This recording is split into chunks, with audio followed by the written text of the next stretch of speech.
আয়েশা সর্বপ্রথম তার সাথে দেখা করতেন, যতটুকু কম সময়ে দূরত্ব থাকে। আল্লাহ রাসূলের ইন্তেকালের সময় ফাতেমা রাদিয়াল্লাহু তাআলা আনহা বেঁচে, আল্লাহ রাসূল বাধ্য হয়েছেন তখন ফাতেমার বাহ্যিক দৃষ্টির দর্শন উঠাইয়া অন্তর্দৃষ্টি ব্যাপারে সাহায্য করার জন্য। কেউ দেখতেছে না, দরজার বাহিরে দাঁড়িয়ে আছে। জিবরাইল আলাইহিস সালাম আয়েশা বলতেছেন, ইয়া রাসূলুল্লাহ, আমার সাথে আরেকজন আসছে, আপনার অনুমতির অপেক্ষায়। ফাতেমা রাদিয়াল্লাহু তাআলা আনহার কান্না দেখে ফাতেমা রাদিয়াল্লাহু তাআলা আনহাকে আল্লাহ রাসূল ডাকলেন, দেখে বলেন, মা,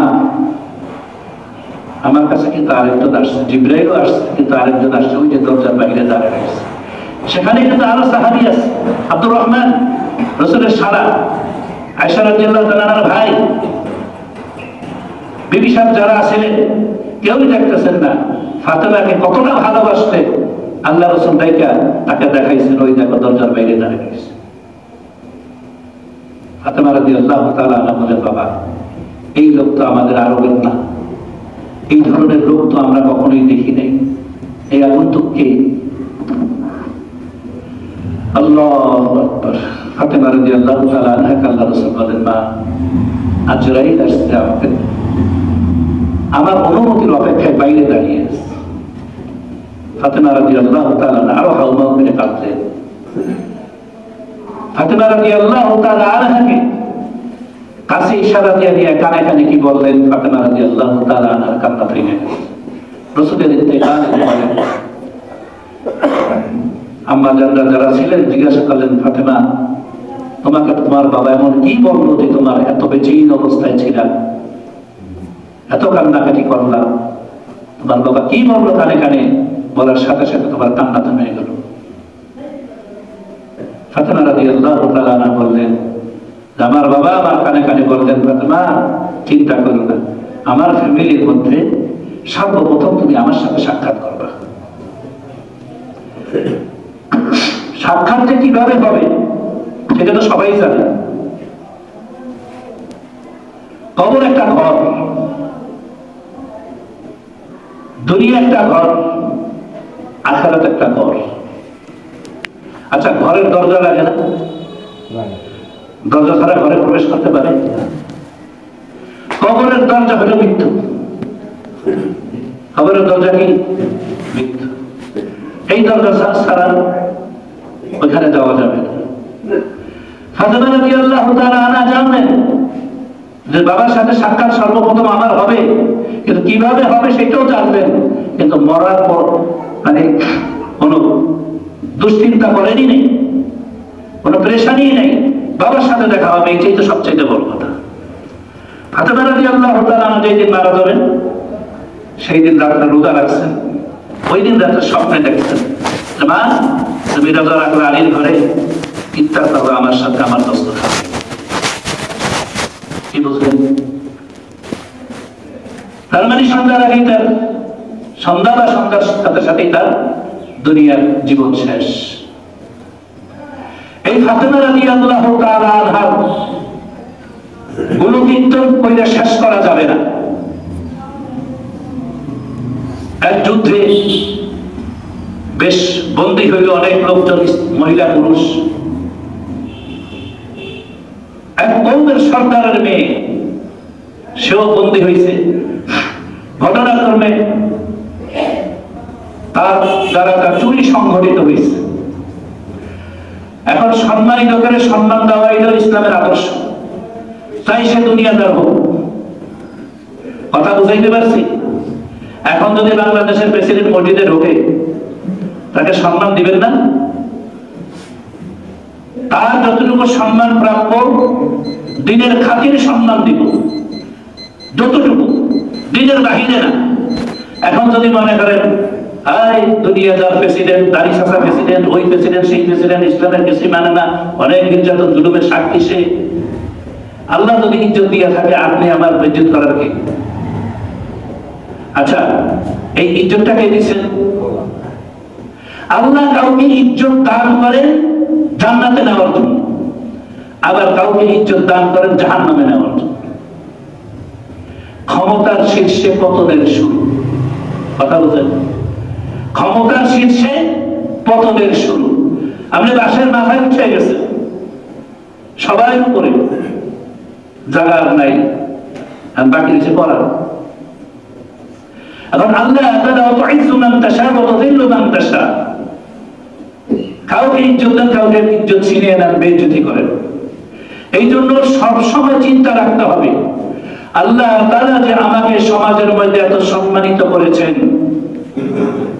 এইটাকে আমি শেষ পর্যন্ত ধরে রাখতে পারবো কিনা। এটা কি আল্লাহ তাআলা আমাকে ইজ্জত, মূলত ইজ্জতই দিচ্ছেন, নাকি আমার ব্যবহারের কারণে আবার আমাকে এখান থেকে একদম নিচে ধসাই দিবেন। আজকে আমরা দুনিয়ার বাস্তবতা দেখতেছি, হাজারো কোটিপতি, হাজারো ক্ষমতাধর, এখন তাদের কি অবস্থা। সাধারণ স্তরের জেল ফাঁস হইলে তো সে এত তাড়াতাড়ি যদি নেই, যত উপরে যাবেন ততই রিস্ক। যাই হোক, ফাতেমা রাদিয়াল্লাহু তাআলা আনহা ওই যুদ্ধে যখন সেই মহিলা চুরির অপবাদে সে সাব্যস্ত হইল, সাহাবায়ে কেরাম পরামর্শ করতে লাগলেন, সেটা একটা কওমের সর্দারের মেয়ে, তাকে কি কোনো কনসিডার করার, চুরির বিচার কি হাত কেটে দাও, কনসিডার করার কোন পদ্ধতি আছে কিনা। যেহেতু রসুল জীবদ্দশায়, রসুল উপস্থিত, রসুল যেটা করবেন, বলবেন, সমর্থন করবেন, ওইটাই শরীয়ত। রসুল যদি কাউকে পার্সোনাল ভাবে মাফ করিয়ে দেন, এটা তার ব্যক্তিগত ব্যাপার। যদি আমভাবে মাফ করে দেন, তাও তার, সেটাও শরীয়ত। আমাদের এখানে কিছু বলার নেই, করার নেই। এখন সুপারিশ করতে কে যাবে? কেউ যেতে সাহস পায় না। এক পর্যায়ে এক সাহাবী, নামটা আমার এখন মনে আসতেছে না, ওনাকে ভাবলো যে তুমি যাও। ওনাকে জোর করে পাঠানো হলো। ভীত সন্ত্রস্ত অবস্থায় রসুলের কাছে বিনয়ের সাথে আরজ করলেন, ইয়া রাসূলুল্লাহ, সর্দার, অমুক সর্দারের মেয়ে যুদ্ধবন্দী অবস্থায় তার চুরির, তারা চুরি সংগঠিত হয়েছে, এটা প্রমাণিত হয়েছে। এখন এর বিচার কোন শিথিল করার সুযোগ আছে কিনা? আল্লাহ রাসূল কি জবাব দিলেন?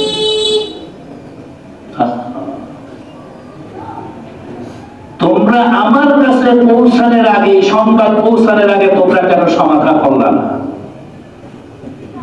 আমি তো শরীয়ত প্রবর্তক, আল্লাহ আমাকে নবী রাসূল দিয়ে পাঠাইছে। এই জায়গায় যদি আমার পরিচয় টুকরা ফাতেমাও হইতো, আমি তার হাত কাটতে এতটুকু দ্বিধা করতাম না। ইসলাম যতটাই সহজ, ততটাই কঠিন। মানলে সহজ, মানলে তো সবই সহজ। এই জন্য দিনের প্রতি আগ্রহ থাকতে হবে, তাইলে আল্লাহ তাআলার ওয়াদা মাফিক আল্লাহ যা ওয়াদা করছেন আমরা ইনশাআল্লাহ পাই। কিন্তু আজকে পাইতেছি না কেন? ওই যে ভিতরের ভালোবাসা নাই, তাই সারা বছর কোন রকম চলতেছে। যাই হোক, নূহ আলাইহিস সালামের আলোচনা চলতেছিল, দিনের প্রতি আগ্রহ। দেখেন এই মিম্বারটা, এটা একটা হক কথা বলা যায় না, কারণ আমরা সবাই কোনো না কোনো অপরাধে জর্জরিত। কেউই ফেরেশতা না, কেউই সোনালী যুগের মানুষ না। এখানে যে বসবে সে যদি হক কথা না বলে, সে 2 নম্বরই করবে। তার কিন্তু কিয়ামতের ময়দানে জবাবদিহি করতে হবে। জায়গাটাই হক কথা বলার জায়গা। এই কথার দ্বারা কখনো খতিব সাহেবের গায়ে লাগবে, কারণ খতিব সাহেব দুধের দোয়া না। কখনো ইমাম সাহেবের গায়ে লাগবে, কখনো মুয়াজ্জিন সাহেবের গায়ে লাগবে, কখনো বাবাদের গায়ে লাগবে, কখনো সন্তানদের গায়ে লাগবে, কখনো ভাইদের গায়ে লাগবে, কখনো চাচাদের গায়ে লাগবে, কখনো ভাতিজাদের গায়ে লাগবে, কখনো প্রতিবেশীদের গায়ে লাগবে। কারণ কোরআন তো একটা মূলনীতি। আমরা হাজারো ভুলে জর্জরিত, কোরআন সঠিক, হাদিস সঠিক, এটার সাথে মিলবো না বা আমার আবেগ, আমার বিবেক, আমার হাসি, আমার কান্না, কোনো কিছুর দাম নেই কোরআন হাদিসের সামনে। আল্লাহ রসুলের কাছে এক সাহাবী এসে বলতেছে, ইয়া রাসূলুল্লাহ, আমার বহু সন্তানকে আমি এই সম্পদ দিয়ে দিয়েছি। আল্লাহ রসুল জিজ্ঞাসা করলেন, তোমার বাকি সন্তানরা? বলে, তাদেরকে কিছু কম দিয়েছে। আল্লাহ রসুল কি বলেন? স্পষ্ট হাদিস, আত্তাকুল্লাহ, সর্বপ্রথম কথাটা কি বলছেন? আত্তাকুল্লাহ, আল্লাহকে ভয় করো। আচ্ছা, আল্লাহকে ভয় করার মানে কি? আল্লাহর আযাবের ভয় করো। কারণ আল্লাহ যে দিক নির্দেশনা দিচ্ছেন, যে নিয়ম কানুন বাজায় দিচ্ছেন, এইটার বাইরে যদি কিছু করতে যায়, তাই আমার সামনে শাস্তি দাঁড়িয়ে আছে। ইদিলু বিআওলাদিকুম, তোমার বাকি সন্তানদের মাঝেও সমতা বন্টন করো। আচ্ছা, এগুলি ঘাটতে, এগুলি বের করতে আমাদের কি মেহনত হয় না? আমাদের কি কোরআন হাদিস ঘাটতে হয় না? এত কষ্ট করিয়া আমরা হক কথাটা বাইর করি। আপনি, আমাদের দায়িত্ব হলো জানাইয়া দেওয়া, শুনাইয়া দেওয়া, মানা না মানা যার যা ব্যক্তিগত ব্যাপার, কারণ কারো কবরে কেউ যাবে না। আপনার কাছে ভালো লাগুক চাই না লাগুক, বাবা মা যদি মূর্খ হয়, সন্তান যতই শিক্ষিত হোক, ওই বাবা মার পায়ের নিচেই কিন্তু সন্তানের বেশ। মা যদি বেশ্যাও হয়, কথা বুঝে, মা যদি বেশ্যাও হয়, ওই বেশ্যা মহিলার সন্তান, অবৈধ সন্তান, তার জান্নাত কিন্তু এই মায়ের পায়ের নিচে। তার বিচার আল্লাহ, কিন্তু সন্তান কোনো দিনই করতে পারবে না। তাও কিন্তু ছাড় দেন নাই। আল্লাহ আমাদের সম্পদ দিচ্ছেন,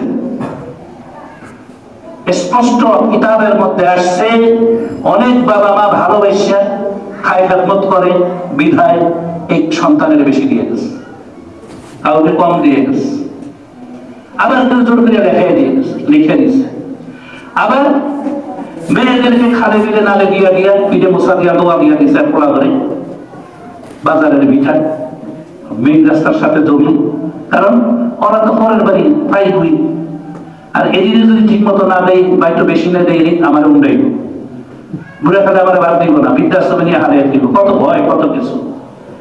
কোনো কিছু করার দরকার নাই, কারণ আমাদের দেশে আলহামদুলিল্লাহ এখন পর্যন্ত শরীয়তের বিধান, ধন সম্পত্তি বন্টনের ব্যাপারে শরীয়তের বিধান আর রাষ্ট্রীয় বিধানের মধ্যে এমন কোনো ডিফারেন্স নাই। কথা বলেন, শরীয়ত যদি রাষ্ট্রীয় আইনের সাংঘর্ষিক হইতো তাহলে সমস্যা। এখন রাইট কিভাবে বাবার বিয়ে করে লেখাই দিচ্ছে, ডকুমেন্ট আছে, কাগজ, সরকার তার পক্ষে রায় দিয়ে, তার কাগজপত্র আছে, কিন্তু এর জন্য পানিশমেন্টটা কে খাইব? বাবা খাইব আর সন্তান খাইব, যেই সন্তানের গেছে। এমনকি হাদিস কিতাবের মধ্যে আসছে, বাবা যদি কাউকে অনেক সম্পদ বেশিও দিয়া দেয়, ওই সম্পদ বাবার ইন্তেকালের পরে সবাই যেরকম পাইবে শরীয়ত বিধান, যদি আপনি বাবাকে ভালোবাসেন, নাহলে বাবা আযাব পাইতেছে, বাবা কবরে আযাব পাইতেছে।